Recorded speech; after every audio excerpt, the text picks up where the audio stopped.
Okay, my question for research for this module 4 is what can we do to ensure that students at the high school level will be able to be successful in their two-way immersion program? From the Mencken reading, we found out that students are unsuccessful in these programs because they're in and out of the schools, they don't receive the appropriate assistance, especially the long-term ELLs, because they're immersed with um, emergent bilinguals, which are the recent immigrants. And while there are some as well transnational, bilinguals that are in and out of the country and are getting education somewhere else, they fall into this other group of bilinguals. And if we give the same education to all of them equally, they are going to lag behind, and that's why they become long-term ELLs, because they don't receive the adequate instruction. So for the research question is what can be done to ensure that the long-term ELLs are not long-term, that they eventually perhaps are able to be maybe not native English speakers, but that they won't struggle as much as they do with the language. And one of the things that I wanted to propose was giving them different instruction.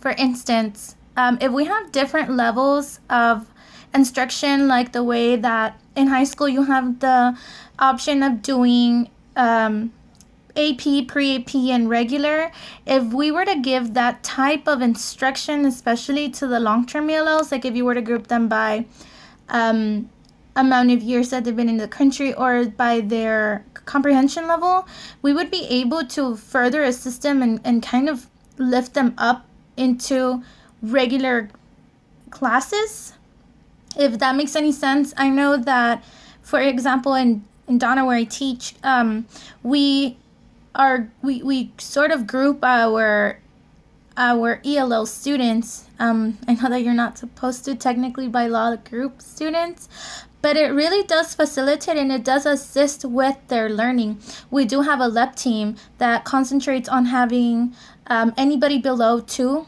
TELPA score rating students, where they're intermediate, whether they're from beginner to intermediate. And there we have a teacher that concentrates on giving them the specific instruction that they need to facilitate their learning. And then the other two teams do assist with the higher group of LTELLs, which are the long-term English learners.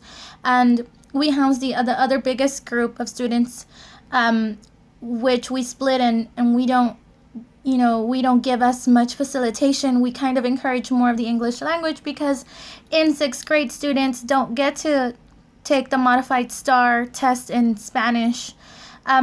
So this is why we push more for the English, and we push more for sheltered instruction, where we do give more of the visuals, and we do more, the instruction is completely in English.